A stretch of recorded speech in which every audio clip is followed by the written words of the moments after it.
کبھی کبھی اندھیروں کی خاموشی میں چھپے راز انسانوں کی روح کو بھی نگل لیتے ہیں، اور جب سائے بولنے لگیں تو روشنی بھی ڈرا دیتی ہے۔ رات کے 2 بجے کا سناٹا تھا۔ کچی اینٹوں کا پرانا سا گھر سنسان جنگل کے بیچوں بیچ کھڑا تھا۔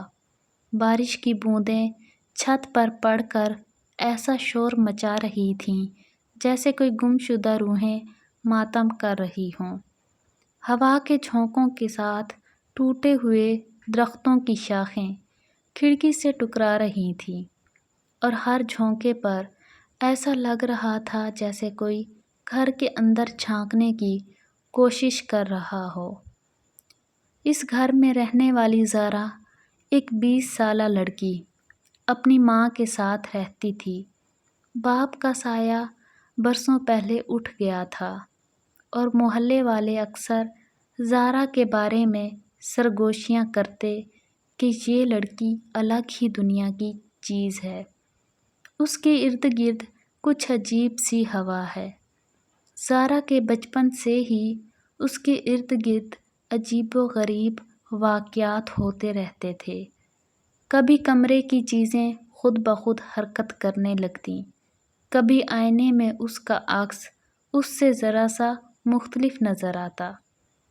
زارا کی ماں کو گاؤں کی عورتیں بار بار سمجھاتیں کہ اسے کسی عامل کو دکھاؤ، یہ نظر بد کا شکار ہے یا پھر، لیکن بات ادھوری رہ جاتی اور سب خوف زدہ نگاہوں سے زارا کو دیکھتے۔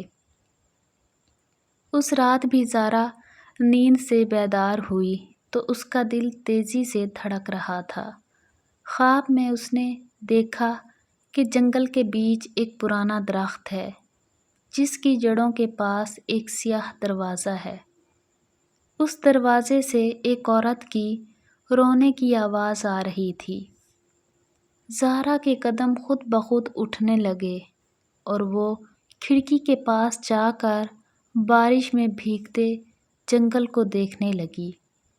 اس کا دل بار بار اسی درخت کی طرف جا رہا تھا جو جنگل کے بیچوں بیچ تھا۔ ماں گہری نیند میں تھی، کمرے میں اندھیرا تھا، لیکن زارا نے کسی ان دیکھے جذبے کے زیر اثر دوپٹہ اوڑھا اور گھر سے باہر نکل گئی۔ بارش کی ٹھنڈی بوندیں اس کے جسم پر پڑیں، کپڑے بھیگ گئے۔ اس کی آنکھیں جنگل کے اندر کسی انجانی روشنی کو تلاش کر رہی تھیں۔ درخت کے پاس پہنچ کر اس نے وہی سیاہ دروازہ دیکھا جو خواب میں نظر آیا تھا۔ وہ دروازہ زمین سے جڑا ہوا تھا، جیسے زمین نے خود اسے پیدا کیا ہو۔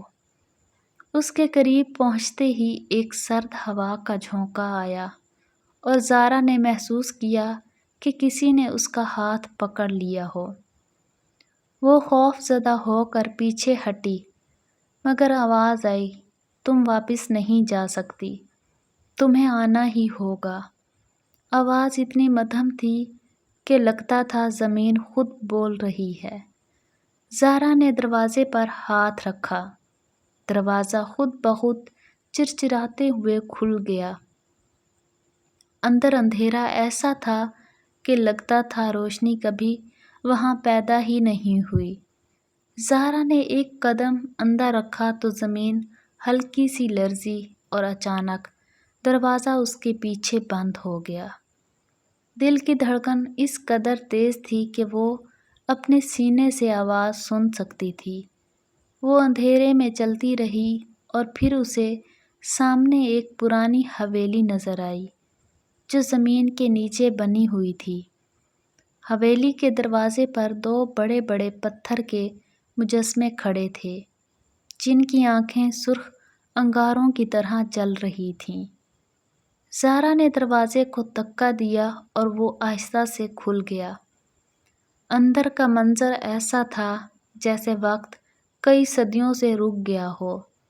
دیواروں پر ٹمٹماتے چراغ، چھت سے لٹکتی پرانی زنجیریں اور فرش پر بچھا ہوا خون کے دھبوں سے بھرا قالین۔ حویلی کے بیچوں بیچ ایک عورت بیٹھ کر رو رہی تھی۔ زارا نے کانپتی ہوئی آواز میں پوچھا، تم کون ہو؟ عورت نے سر اٹھایا۔ اس کی آنکھوں میں آنسوؤں کی جگہ کالا پانی تھا جو زمین پر گرتے ہی دھواں بن رہا تھا۔ وہ دھیرے سے بولی، میں تمہیں لینے آئی ہوں۔ تم وہی ہو جس کا وعدہ صدیوں پہلے کیا گیا تھا۔ زارا کا دماغ گھومنے لگا۔ کیا مطلب؟ کون سا وعدہ؟ عورت کی آواز گونجی، تمہارے خون میں وہ نشانی ہے جو اس درخت کی جڑوں میں بند قبیلے کو آزاد کرے گی، لیکن اس کی قیمت تمہیں اپنی زندگی سے ادا کرنی ہوگی۔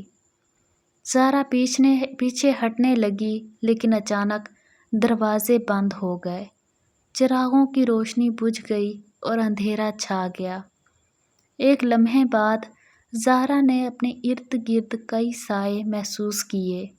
وہ سائے انسانی شکل کے تھے مگر آنکھیں نہ تھیں۔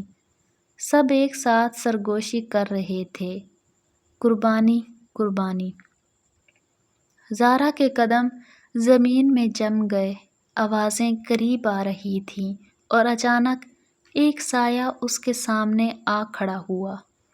اس کا قد اتنا لمبا تھا کہ چھت سے ٹکرا رہا تھا۔ آنکھوں کی جگہ سرخ گڑھے اور منہ میں لمبے نوکیلے دانت۔ وہ بولا، ہم انتظار کر رہے تھے تمہارے آنے کے لیے، صدیوں تک خون بہا، آج یہ قبیلہ مکمل ہوگا۔ زارا نے دل ہی دل میں قرآن کی آیت پڑھی تو اچانک چراغ جل اٹھے اور حویلی کے کونے کونے میں موجود سائے چیخنے لگے۔ زارا نے دیکھا کہ عورت اب کسی جادوگرنی کی شکل اختیار کر چکی تھی۔ اس کے ہاتھ لمبے ہو کر زمین تک پہنچ رہے تھے۔ زارا بھاگنے لگی، لیکن ہر طرف دیواریں بدلنے لگی، راستے بند ہو گئے۔ ایک لمحے کے لیے اسے لگا کہ سب ختم ہو گیا، لیکن پھر اسے یاد آیا کہ اس کے دائیں ہاتھ میں نانی کی دی ہوئی تسبیح ہے۔ اس نے وہ تسبیح ہاتھ میں مضبوطی سے پکڑ کر آیت الکرسی پڑھنا شروع کی۔ جیسے ہی وہ الفاظ ادا کرنے لگی، زمین لرزنے لگی، جادوگرنی چیخنے لگی اور سائے ایک ایک کر کے راکھ بننے لگے۔ اچانک دروازہ زور سے کھلا اور روشنی اندر پھیل گئی۔ زارا جان بچا کر دوڑی، جنگل سے نکل کر اپنے گھر پہنچی۔ دروازہ بند کرتے ہی وہ زمین پر گر کر بے ہوش ہو گئی۔ صبح جب آنکھ کھلی تو سب کچھ عام سا لگ رہا تھا، لیکن کمرے کی دیوار پر خون سے لکھا ہوا ایک جملہ تھا، یہ تو شروعات ہے۔ زارا کی ماں کو کچھ سمجھ نہ آیا، لیکن اس دن کے بعد زارا کی آنکھوں کے نیچے سیاہ حلقے اور بھی گہرے ہو گئے اور وہ اکثر راتوں کو کھڑکی سے جنگل کی طرف گھورتی رہتی۔